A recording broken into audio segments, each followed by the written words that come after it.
so fat and happy. The food here is just fantastic, and I am stuffed and I want more. I'm gonna gain weight on this trip. I've been wanting to come to this Reunification Palace, they call it now, for a very, very long time. It's famous, you've seen it before in the old film stocks at the end of the Vietnam War.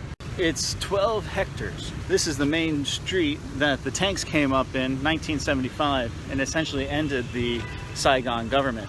Tuesday, April 29th. The streets of Saigon, usually jammed with traffic at the morning rush hour, are quiet. The attack by communist aircraft at Saigon's Tan Son Nhut airport the day before has prompted a 24-hour curfew when helicopters at Tan Son Nhut come under fire from both communist and South Vietnamese troops, and American Marines are killed by rocket fire. Journalists filming the action from the roof of their hotel see a South Vietnamese helicopter shot down near the grounds of the presidential palace.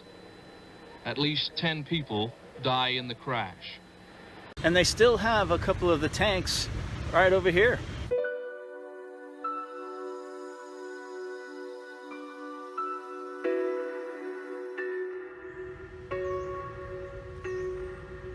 It's a beautiful building. It's a real cool mix of lush green landscapes, water, and light.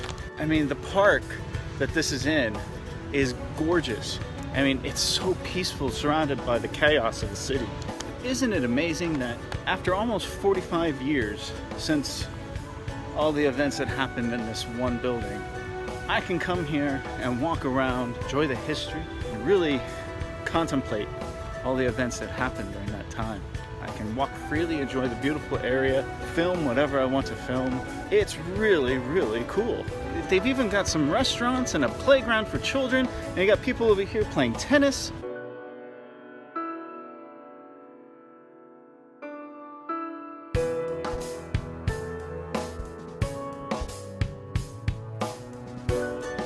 Who would have guessed 40 years ago that I'd be able to walk this close to this building and then go inside?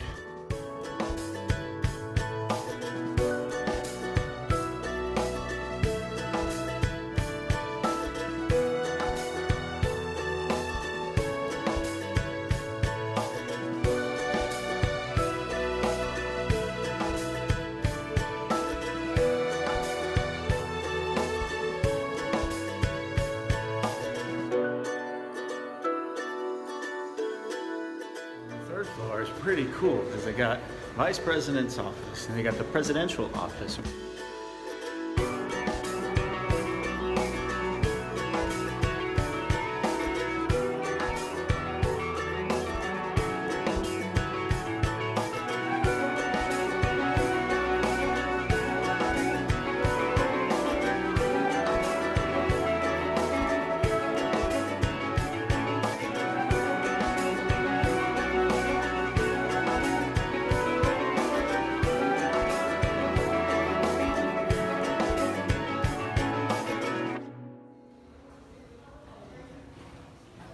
Right next to the presidential office is the National Security Council, where all the maps and everything for the war.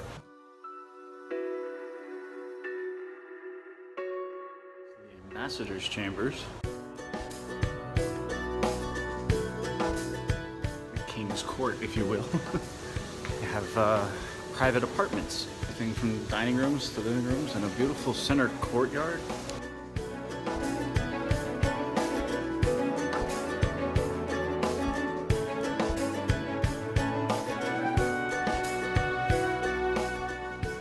Stairway in a corner that nobody is checking out. Maybe the president's presidential bedroom.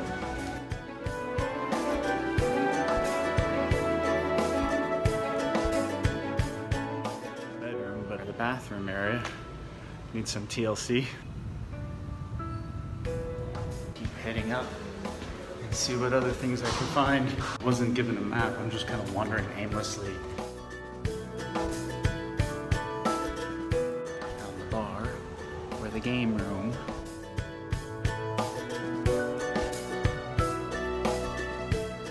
And the cinema. The first First Lady had her own reception room up here on the top. So on this side of the building is First Lady's reception room. On the other side is the game room bar for the men, supposedly.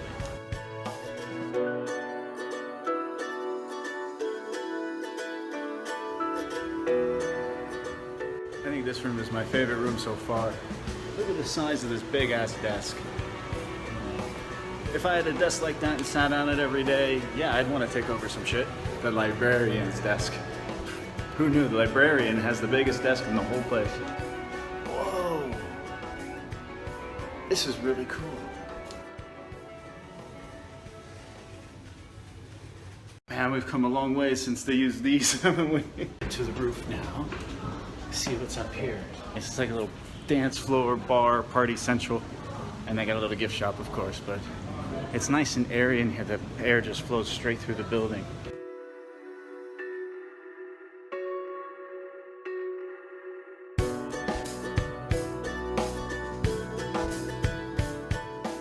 Over here, that again, no tour guides, no people, but it says this is the bunker from the rooftop.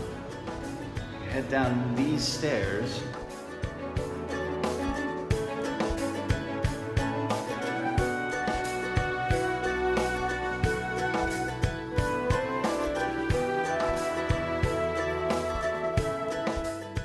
Here in the bunker, you can walk right up to these machines. You can turn the dials and press the buttons. So right here in the basement, there's heavy concrete walls. And it's kind of claustrophobic. And there's these itty bitty little rooms, each one for like a communication. This is a switchboard for the television, radio receiver.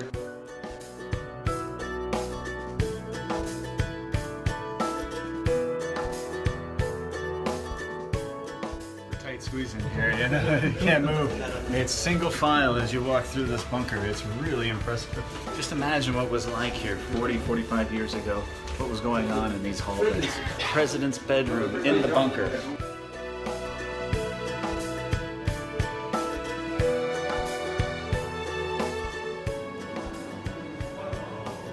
And it goes even deeper. We're even further into the basement. They even have a shooting gallery down here.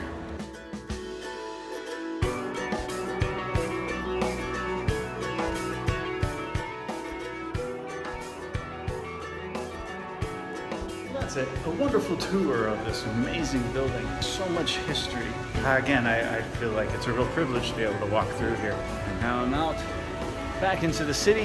Hot and humid here. Even though it's winter, it's still about 95 degrees out with about 100% humidity.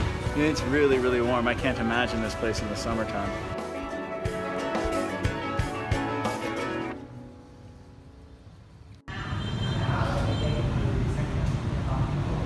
After a long day of walking around, I decided to pop off into some back alley little brew company that a buddy of mine recommended. He used to live in Thailand and came here on holiday a lot, and he said, hey, they have amazing beer here. And they do. This is called the Dragon Fruit. And it's really, really refreshing on a hot day. And this place is called the Pasteur Street Brew Company. Yeah, it's just in this little random alleyway. I have no idea where I am, but I don't care. This is what walkabout is all about. Walking from one place to the next, and then popping into some place someone recommended on the fly, and meeting people, and enjoying life. So, from Saigon, cheers.